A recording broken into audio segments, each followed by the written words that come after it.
News first ಲೈವ್ಗೆ ಸ್ವಾಗತ. ನಾನು ವಿಜಯ್ ವೀರಪ್ಪ. ಮೊದಲಿಗೆ ಹೆಡ್ಲೈನ್ಸ್. ಕಿಡ್ನಾಪ್ ಕೇಸ್ನಲ್ಲಿ ಎಚ್ ಡಿ ರೇವಣ್ಣ ಜೈಲು ಪಾಲು. ಇವತ್ತು ಜನಪ್ರತಿನಿಧಿಗಳ ಕೋರ್ಟ್ನಲ್ಲಿ ಮಾಜಿ ಸಚಿವರ ಜಾಮೀನು ಅರ್ಜಿ ವಿಚಾರಣೆ. ಜೈಲಿನ ಬೇಲ ಅನ್ನೋ ಭವಿಷ್ಯ ನಿರ್ಧಾರ.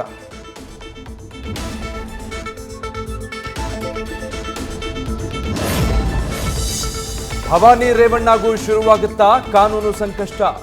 ಕಿಡ್ನಾಪ್ ಕೇಸ್ ಎಫ್ಐಆರ್ ಜೊತೆ ತನಿಖೆ ವೇಳೆಯೂ ಭವಾನಿ ಹೆಸರು ತಳಕು. ಸಂತ್ರಸ್ತೆ ಹೇಳಿಕೆ ಬಗ್ಗೆ ವಿಚಾರಣೆ ನಡೆಸಲು 2ನೇ ನೋಟಿಸ್ ಜಾರಿ.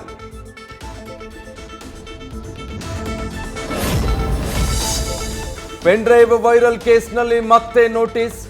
ದೇವರಾಜೇಗೌಡ, ಕಾರ್ತಿಕ್ಗೆ ಮತ್ತೊಮ್ಮೆ ನೋಟಿಸ್ ಕೊಟ್ಟ ಎಸ್ಐಟಿ. ತಮ್ಮ ಬಳಿ ಇರೋ ಎವಿಡೆನ್ಸ್, ಫೋಟೋಸ್, ಆಡಿಯೋಗಳನ್ನು ತರುವಂತೆ ಸೂಚನೆ.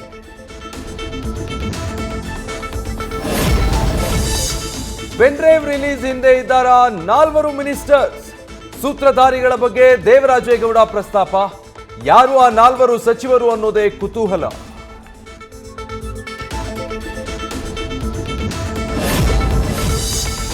ಅಶ್ಲೀಲ ವಿಡಿಯೋ ಪ್ರಕರಣದಲ್ಲಿ ದಿನಕ್ಕೊಂದು ತಿರುವು. ಇವತ್ತು ಕೋರ್ ಕಮಿಟಿ ಸಭೆ ಕರೆದ ಜೆಡಿಎಸ್. ಪಕ್ಷಕ್ಕಾಗಿರುವ ಡ್ಯಾಮೇಜ್ ಕಂಟ್ರೋಲ್, ಬಿಜೆಪಿ ಜೊತೆ ಮೈತ್ರಿ ಬಗ್ಗೆಯೂ ಚರ್ಚೆ. ನ್ಯೂಸ್ ಫಸ್ಟ್ ನಿರ್ಭೀತಿಯಿಂದ ನಿಮ್ಮ ಪರವಾಗಿ.